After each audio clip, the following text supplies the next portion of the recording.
Okay, Charles ने एक graph plot किया वॉल्यूम और टेम्परेचर के दरमियान। एक ग्राफ में शो कर रहा हूँ आपके सामने। ग्राफ कुछ इस तरह था, हम समझते हैं, आपने देखा होगा ये graph. It was simple graph कि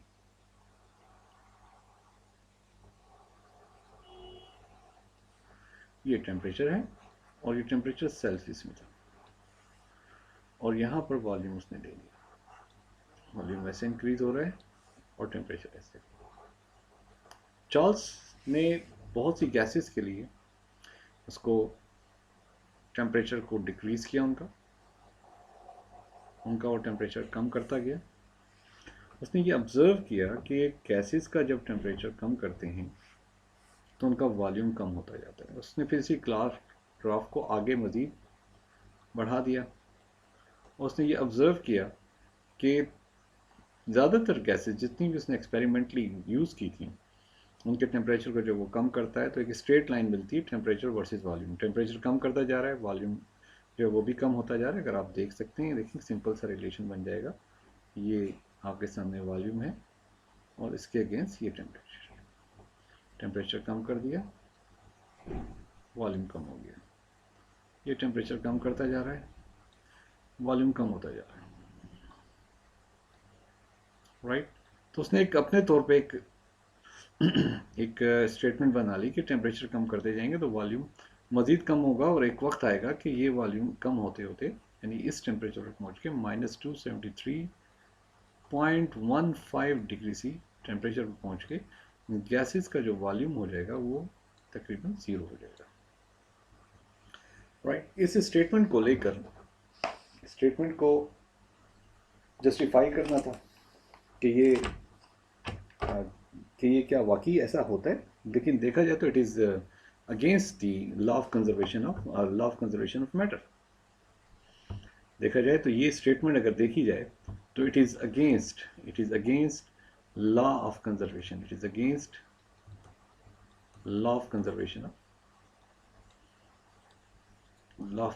ऑफ मैटर। ये क्या मैटर को हम ज़ीरो कर सकते हैं? तो चार्ल्स ने इस लॉ को, इस अपनी स्टेटमेंट को जस्टिफाई करने के लिए, रिस्पेक्ट टू टेम्परेचर को कम करके वॉल्यूम को कम करने की स्टेटमेंट को जस्टिफाई करने के लिए, चार्ल्स ने और गे लुजिक्स ने दे इंडिपेंडेंटली उन्होंने एक क्वांटिटेटिव रिलेशनशिप बना लिया वॉल्यूम और टेम्परेचर के दरमियान, जिसको हम नाम देने लगे quantitative form of Charles law. आप कह सकते हैं, मैं इसकी स्टेटमेंट दे रहा हूँ, quantitative quantitative form of Charles law, quantitative form of Charles law. लेकिन ये जो क्वांटिटेटिव स्टेटमेंट थी चार्ल्स लॉ की, ये एक्चुअली गे लुजिक, एक और साइंटिस्ट गे लुजिक,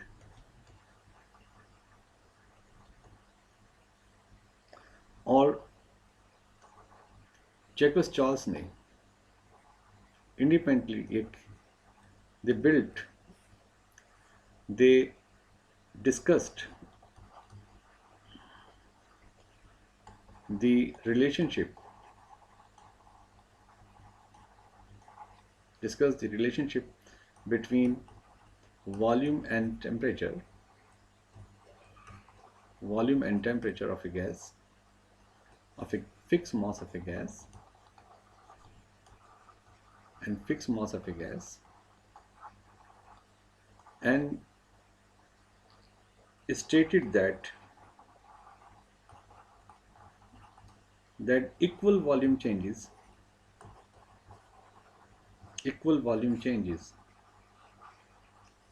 take place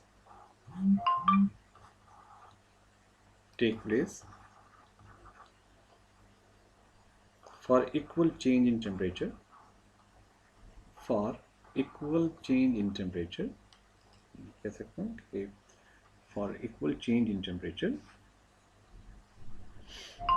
मैं ये रेस कर दूं,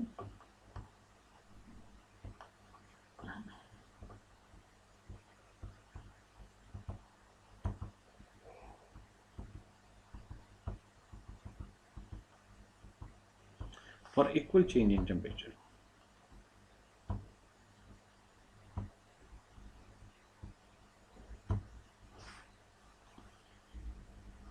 For every gas, for equal change in temperature,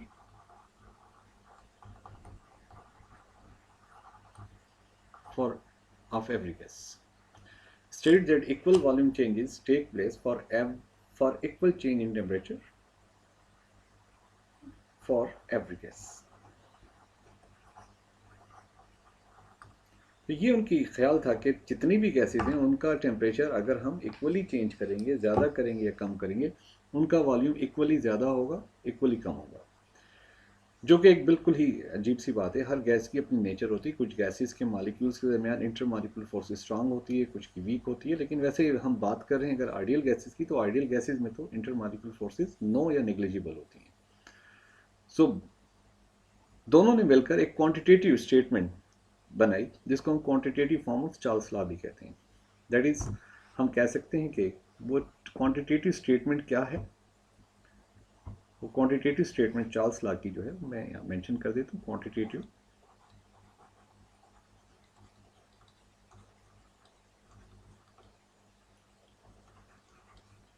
quantitative statement of Charles law.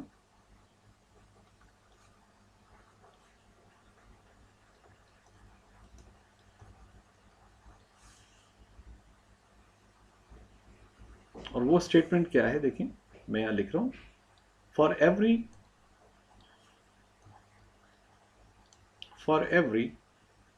1 degree C rise or fall of temperature,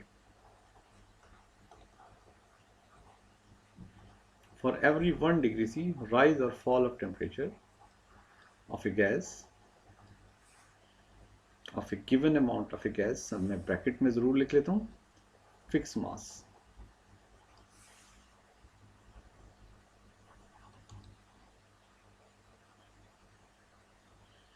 for every 1 degree C rise or fall of temperature of a gas, fixed mass, its volume increases, its volume increases or decreases, its volume increases or decreases by 1/273 times of its volume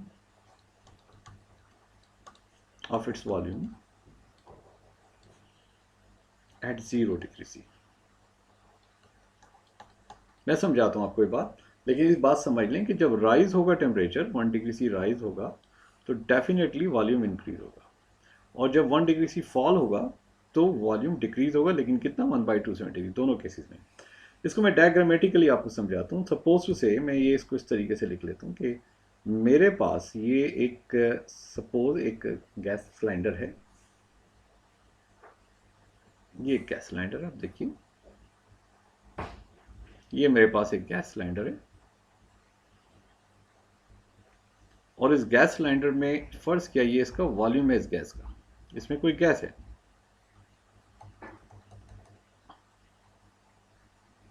ये कोई gas है, और suppose इसमें कोई gas मौजूद है,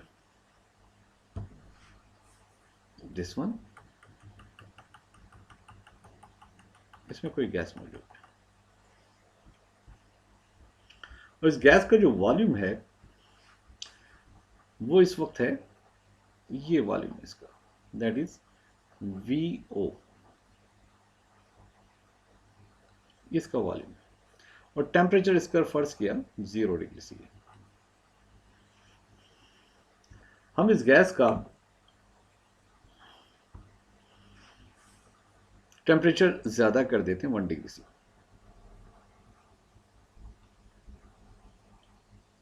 हम इस गैस का टेम्परेचर ज़्यादा कर देते हैं, कि मैं इसका टेम्परेचर ज़्यादा कर दिया,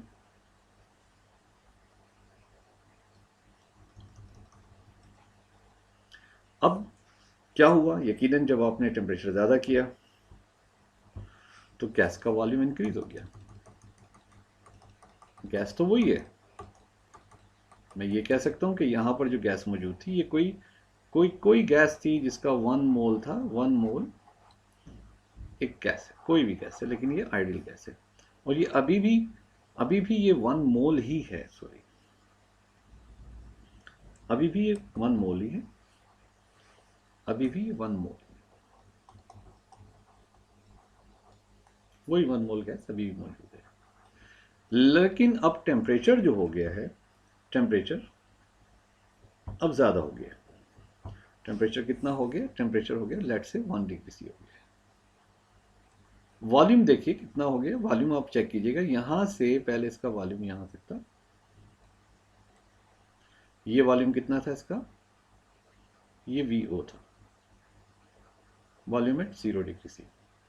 लेकिन यहां पे इसके वॉल्यूम में कुछ इंक्रीज आ गई है, ये वॉल्यूम इंक्रीज हो गया। कितना वॉल्यूम इंक्रीज हुआ है? यकीनन according to this theory the rise, यानी ये थ्योरी आपको, राइज और fall of temperature of a gas, the rise और fall of temperature by 1 degree C, volume कितना इंक्रीज होगा? 1/273 टाइम, यानी कि ओरिजिनल वॉल्यूम का, यानी कि 0 डिग्री सी वॉल्यूम का 1/273 टाइम वॉल्यूम इंक्रीज हो गया। यानी इस वक्त इसका टोटल वॉल्यूम कितना हो गया इस गैस का? VO plus VO into V0 भी कह सकते हैं, इंटू 1/273, राइट। अब ये इसका वॉल्यूम, इस वक्त ये मौजूदा वॉल्यूम इसका ये हो गया 1 डिग्री सी पर। अगर ये केस इस तरह होता कि सपोज आपसे कहा जाता कि इसका टेम्परेचर, हम फर्ज किया हम इसका टेम्परेचर 1 डिग्री सी की बजाय 10 डिग्री सी कर देते हैं, 0 से बढ़ाकर 10 डिग्री सी करते हैं, तो डेफिनेटली ये कितना हो जाता है? 10 टाइम हो जाता है। मेरे ख्याल से आप मेरी बात को समझ रहे होंगे। आप सवाल ज़रूर कीजिएगा, आपको मौका मिलेगा लेक्चर के फ़ौरन बाद। तो इसका वॉल्यूम तकरीबन 10 टाइम ज़्यादा हो जाता है। सो नाउ अगर हम इस तमाम सिचुएशन को एक मैथमेटिकल फॉर्म में ले आए, तो हम शायद इसको इस तरह लिख सकते हैं कि volume of a gas, volume of a gas, volume of a gas of a gas at T degree C कैसे मालूम किया जाएगा? तो उसके लिए क्या करेंगे, हम फार्मूला बना लेते हैं। Volume of the gas at T degree, any temperature in Celsius, is equal to VO और V0 plus V0 into temperature, जो भी टेम्परेचर हो, डिवाइडेड बाय 273। मैं इसको इसी से रेफर कर रहा हूँ बेटा, इसी से मैंने ये जो मेरे पास लिखी स्टेटमेंट है, मैंने इसी को यूज़ किया है और इसी की मदद से ये चार्सला मैंने प्रेजेंट किया, ये इक्वेशन बनाई है। इसको मैं और भी ज़्यादा सिंप्लीफाई कर सकता हूँ, T degree C is equal to VO और V0 कॉमन ले लिया, आपके पास क्या आ गया? 1 प्लस T/273। अब इस इक्वेशन को अगर आप देखें, ये हमारे पास एक इक्वेशन आ गई है, मैं इसका ब्लॉक बना लेता हूँ। ये इक्वेशन इसकी क्वांटिटेटिव फॉर्म को एक्सप्लेन कर रही है। मसलन अगर किसी गैस का टेम्परेचर से, मैं इसको ऐसे लिखता हूँ, अगर किसी गैस का टेम्परेचर जो है वो अगर किसी गैस का टेम्परेचर -273 डिग्री सी है, एट -273 डिग्री सी क्या होगा, उसका वॉल्यूम क्या होगा? तो हम उसका वॉल्यूम निकाल लेते हैं एट V -273 डिग्री सी। हमारे पास क्या आ जाएगा? VO और V0 इंटू 1, टेम्परेचर -273 है, आप ऐसे लिख लोगे, डिवाइडेड बाय 273, और आपके पास रिजल्टेंट क्या आ जाएगा? V -273 degree C is equal to VO और V0 into 1 - 1, it is equal to V -273 degree C. ये क्या हो जाएगा बेटा? V0 इंटू 0, यानी कि वॉल्यूम क्या हो गया? 0 हो गया एट V -273 डिग्री सी। तो वो जो बात थी वो जस्टिफाई हो गई, जो उन्होंने बात की कि किसी गैस का वॉल्यूम जो है वो 0 डिग्री सी पर, I am sorry -273 degree C पर 0 हो जाएगा। उन्होंने इस बात को क्वांटिटेटिवली प्रूव कर दिया और लोग इस बात को मानते रहे for a very long period. लेकिन देखा जाए, हम इस बात को जस्टिफाई करने की कोशिश करते हैं कि क्या ये बात सही है, क्या ये बात गलत है।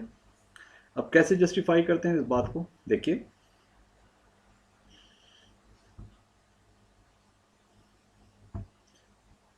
हम ये कह सकते हैं कि at we can say that at about we can say that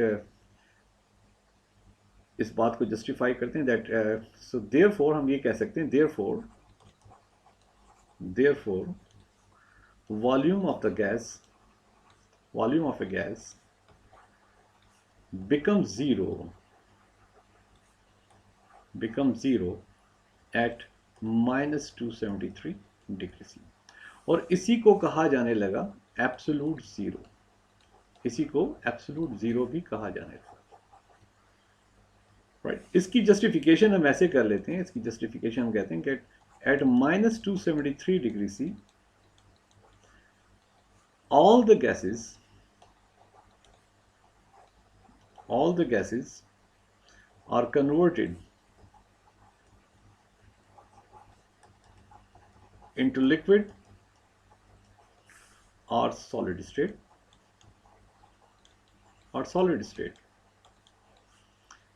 and therefore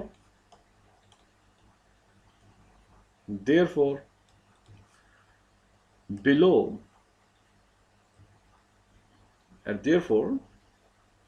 -273 degree C temperature, no volume change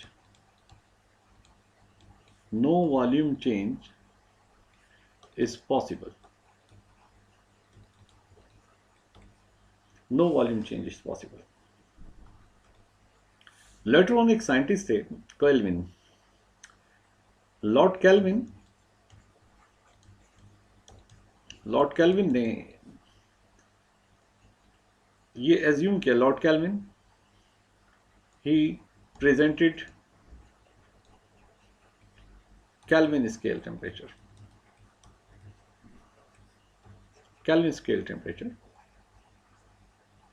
और लॉर्ड कैल्विन ने ये बताया दैट ही एज्यूम के -273 डिग्री सी टेम्परेचर जो ये सबसे कम टेम्परेचर, और ये 0 केल्विन के बराबर है। Is not 0 degree, it is 0 kelvin. तो 0 केल्विन वो टेम्परेचर है जिस पर कहा जा सकता है कि हाँ, गैसेस का वॉल्यूम 0 हो सकता है। लेकिन -273 डिग्री सी ज़रा थोड़ी सी डाउटफुल सी बात हो जाती है। लेकिन मैं इसको इस तरह कहता हूँ कि ये एक्चुअली क्या है, ये एब्सोल्यूट ज़ीरो फॉर्म है, ये इसकी एब्सोल्यूट ज़ीरो फॉर्म है इसकी। Because this temperature, this 0 Kelvin temperature, it is unattainable. ये unattainable है। लेकिन ये temperature minus, it is attainable, ये अटेन किया जा सकता है। टिल डेट, मैं ये कहूँगा कि टिल डेट, आज तक, till date 10⁻⁻5 to 10⁻⁻7 kelvin temperature achieved, attain. अभी तक इंसान इस काबिल नहीं हुआ कि पूरे 0 केल्विन तक पहुंच सके। तो बहरहाल ये एज्यूम किया गया कि ये इसके बराबर है और यही टेम्परेचर जिस पर किसी गैस का वॉल्यूम 0 पॉसिबल हो सकता है। लेकिन ये टेम्परेचर अनअटेनेबल है, ताक़यामत नहीं मिल सकता। ओके, अब इसी तरह हम आगे जाते हैं, इस चीज़ को हम जस्टिफाई करते हैं कि वाकई क्या चार्ल्स लॉ कौन से स्केल पर ओबे होता है और किस पर नहीं होता। तो मैं आपको एक टेबल की मदद से कुछ समझाता हूँ कि क्या चार्ल्स लॉ केल्विन में ओबे होगा या सेल्सियस में होगा। तो देखिए, आपकी बुक में टेबल बना हुआ है पेज नंबर 115 पर, आप उसे भी देख सकते हैं और मैं भी यहाँ पे ड्रॉ कर रहा हूँ। टेबल कुछ इस तरह है, देखिए। टेबल तो मैं इस तरह नहीं बनाता, मैं सिर्फ आपको यहाँ पे बता देता हूँ। बुक में आपको दिया गया है, मैं यहाँ पे लिख लूँगा, एक वॉल्यूम लिख लूँगा,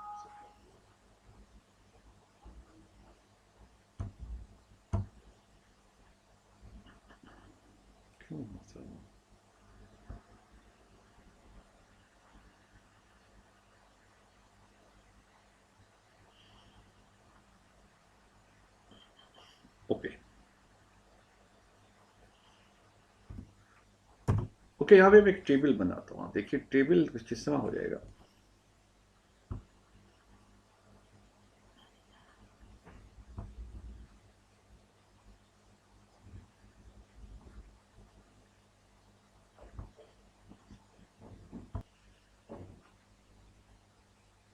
ओके, यहाँ पर मैं एक टेबल बनाता हूँ। देखिए टेबल कुछ इस तरह देखिए। यहाँ पे कलर ज़रा चेंज कर लूँ जी। कि बेटा यहाँ पे मैं लिख लेता हूँ, पहले वॉल्यूम का कॉलम बना लेता हूँ। Volume of a gas, given amount है गैस का, उसका वॉल्यूम मैं यहाँ लिख लेता हूँ। और इसी तरह यहाँ पे मैं इसका टेम्परेचर लिख लेता हूँ सेल्सियस में। फिर यहाँ लिख लेता हूँ उसका V/T इन सेल्सियस स्केल, सेल्सियस स्केल में। और यहाँ पर मैं उसका टेम्परेचर कन्वर्ट कर लेता हूँ केल्विन में। और यहाँ पर लिख लेता हूँ मैं V/T इन केल्विन स्केल। अच्छा, इस तमाम ये मैं टेबल बना लेता हूँ सामने।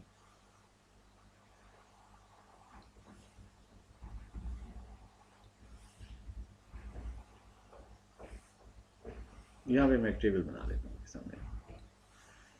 ये बेटा आप देखिएगा, कुछ कोशिश करता हूँ आपको समझ आए। मैंने ये चीज़ प्रूफ करनी है कि that V1/T1 is equal to V2/T2 is equal to V3/T3 is equal to K। ये कांस्टेंट रहना चाहिए। ये चीज़ मैंने प्रूफ करनी है कि कौन से स्केल में प्रूव हो रही, कौन से स्केल में प्रूव नहीं हो रही। अब जैसे फॉर एग्जांपल मैं कहता हूँ कि गैस का वॉल्यूम है। अब देखिए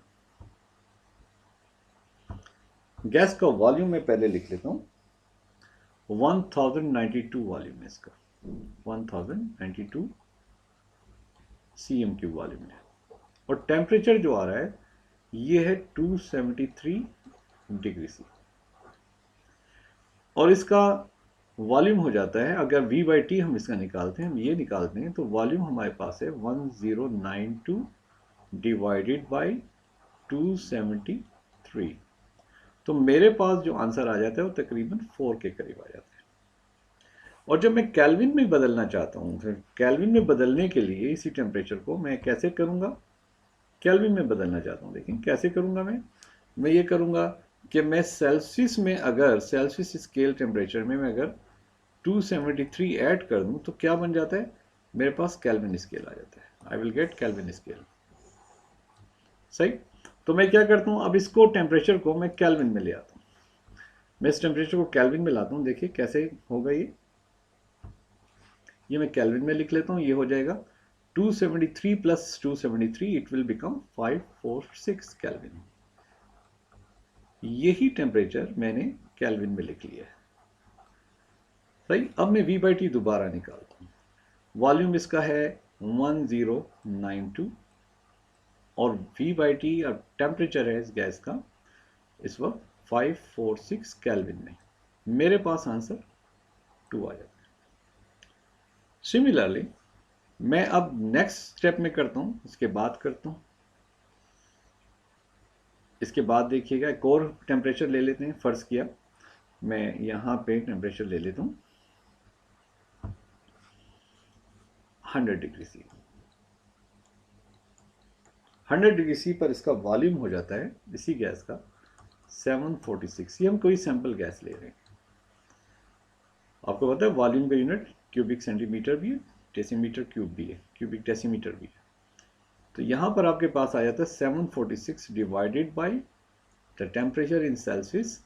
आपके पास आंसर आ जाता है 7.46। अब यही कुछ हम करते हैं किसके लिए, अब हम इसको केल्विन में लेकर आते हैं। इसको हम केल्विन में करते हैं। केल्विन में यही 100 डिग्री सी टेम्परेचर कितना हो जाएगा, जब इसमें 273 ऐड करेंगे तो ये हो जाएगा 373 केल्विन हो जाएगा। और V/T इन केल्विन हम निकालेंगे, ये आ जाएगा हमारे पास 746 डिवाइडेड बाई 373 केल्विन, यानी कि हमारे पास 2 आ जाएगा। राइट। इसी तरह अगर हम आगे चले जाएं और मज़ीद और देखते हैं, मज़ीद हम देखते हैं, हम इसका टेम्परेचर गैस का 0 डिग्री सी कर देते हैं। 0 डिग्री सी, ये सारे नहीं कर रहा, चंद एक कर रहा हूँ जिससे कि आप बात को समझ लेंगे। जब 0 डिग्री सी हम इसका टेम्परेचर कर लेते हैं तो इसका वॉल्यूम जो है हमारे पास आ जाता है एट 0 डिग्री सी, इसका वॉल्यूम हमारे पास 546 cm³ आ जाता है। और जब हम इसकी रेशो लेते हैं V/T निकालते हैं इन सेल्सियस, तो यह आ जाता है 546 डिवाइडेड बाई 0। तो बताइए बेटा क्या होगा आंसर, आप सब जानते होंगे आंसर क्या आ जाएगा, इन्फिनिटी आ जाएगा। इट विल बी इन्फिनिटी, ये इन्फिनिटी में आ जाएगा। लेकिन अब हम यही काम करते हैं किसके लिए, हम ये काम करते हैं, हम ये काम अब कैल्विन में करते हैं। तो कैल्विन में 0 सेल्सियस को आप कन्वर्ट कर लीजिए कैल्विन में, तो ये 273 कैल्विन हो जाएगा। आपके पास आ जाएगा 546 डिवाइडेड बाई 273, यानी कि आंसर आ जाएगा अगेन 2। आपने इसे क्या नतीजा निकाला, इन तीनों रेशो से आपने क्या नतीजा निकाला, मेरा ख्याल है बड़ा क्लियर हो गया होगा आपको बात, कि हमारे पास जो ये फार्मूला नज़र आ रहा है आपको, ये फार्मूला जो आपको नज़र आ रहा है, दोबारा मैं इसको ब्लू से ब्लॉक कर रहा हूँ। हम देखिए V1/T1, this is V1, this is T1, this is T1, this is V2, this is T2, this is T2, this is V3, this is T3 and this is T3 in Kelvin।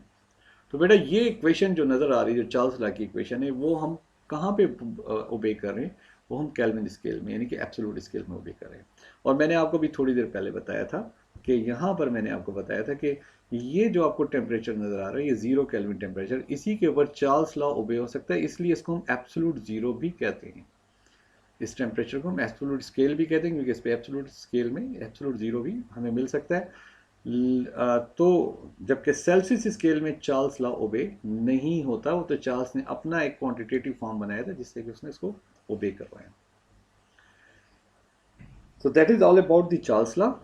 अगर आपको बेटा इसमें कोई questions हैं तो lecture भी मैं ख़त्म कर रहा हूँ, आप मुझसे ज़रूर पूछिएगा लेक्चर के बाद। थैंक यू सो मच, अपना बहुत ख्याल रखिएगा, अल्लाह हाफिज़।